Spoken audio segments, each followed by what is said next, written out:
Hi, I'm Christine Cushing, and welcome to another helping of my favorite foods. Today I'm going to take you back to my childhood. Some of these flavors really just take me back to being a kid. We're going to make a warm, soothing rice pudding with a couple of twists. Let's get going. Pot on the stove is a good start. And I'm going to bring that to a boil. This is whole milk. This is the first little detour of my childhood rice pudding, and that is coconut milk. So I'm going to add that. I love what the coconut milk does. It really gives it a tropical note, a little bit sweeter. So now I'm going to give you how I like to flavor it and then options for you. I've got the cinnamon stick. To even amp up that kind of tropical Eastern vibe, you could add some cardamom if you like. So cinnamon and cardamom are really good partners, just right in there. I always like to have the zest of a lemon. You could do any kind of a citrus fruit here. Even a lime, actually, with the coconut would be great. Lime in the coconut. Let me show you what you want to look for. See how there's no white pith in that? That's what you want to do. Two of these are going in. That's going to give it that beautiful citrusy note without any acidity whatsoever. It's just that amazing citronella. Rice is already sweet, so this is about just over 1/3 of a cup of sugar, and I use organic. It's not bleached. Going in. If you're going to go with vanilla extract, put it in at the end so it doesn't all evaporate when you're cooking. But if you can get your hand on one of these babies, look at that. A beautiful fermented pod of an orchid. Oh, this one is so soft. Look at that. Wow. I'm going in with the seeds of the entire bean. So I went east with the coconut milk. I'm coming back to the Mediterranean with these little babies. These are dried Greek figs. Look how beautiful those are. Adding a little bit of that fig is going to not only give it a little more sweetness, but some crunch, right? All those great little seeds. Not too much, just 1 or 2, but I want to chop them super finely.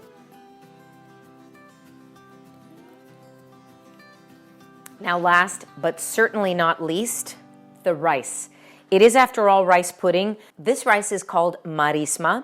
It's a Spanish variety of rice. It's a short grain rice, and that's the key. So don't worry about me blabbing about specific kinds of rice. I just wanted to share this one with you because I hadn't seen it either. But you want to use a short grain rice. Now that it's come to a boil, going in with the rice, a 1/2 cup of rice to 4 cups of milk. It seems like there's not a lot of rice in there, but that's the key to making a great rice pudding.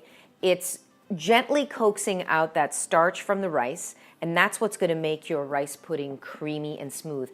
I don't add any starches or flours or whipping cream or any of that. So it's key that these ingredients are good quality so that what you're tasting is this beautiful flavor of the rice.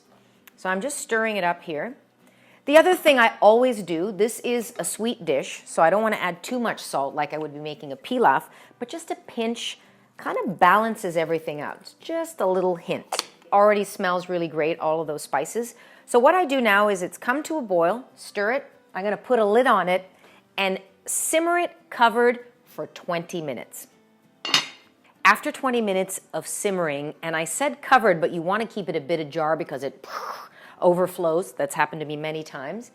At this point, you just want to make sure that you stir it and continue to cook it with the lid off. That's going to evaporate some of that moisture from the milk, and that's where you're going to get the creaminess from the rice. This could take 15 minutes, it could take 12 minutes. It really depends on your pot, the kind of rice. So you just want to keep an eye on it and stir it occasionally until you get this beautiful, creamy texture. So 15 minutes or so. So this is the ultimate texture that I'm looking for in the end. Oh, look at that texture. It's so beautiful.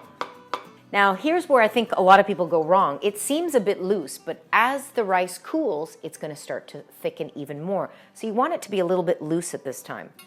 Now, why did I want to take you to my childhood and this incredible recipe? Why is it one of my favorites? Because when I would come home from school, often my dad would have these little bowls lined up on the windowsill, and then that sprinkling of cinnamon on the warm rice pudding would create this amazing aroma in the house, and I remember it always. So I wanted to recreate that for you today.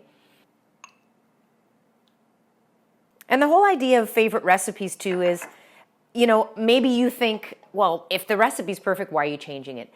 Maybe how you had this recipe a year ago, you don't want to have it anymore. So you want to, that's the beauty of recipes. They're constantly evolving and changing, and then they can still be your favorites and you can kind of shift them a bit. So that's what I've done with this one. In keeping with the memory of what my dad did, it's all about the cinnamon on top of the warm rice pudding. You got to have lots and lots of cinnamon. Ideally now, you want them to come to room temperature and then cool them in the fridge afterwards. But I'm going to taste this for you right now because it smells incredible. And actually the heat from the rice pudding really wafts that cinnamon up into the air, but look at that texture. The rice is perfectly cooked. It has a little bit of a bite, but it's nice and smooth. It's not super sweet. And then I get that little crunch from the figs that I said that was my detour that I absolutely love.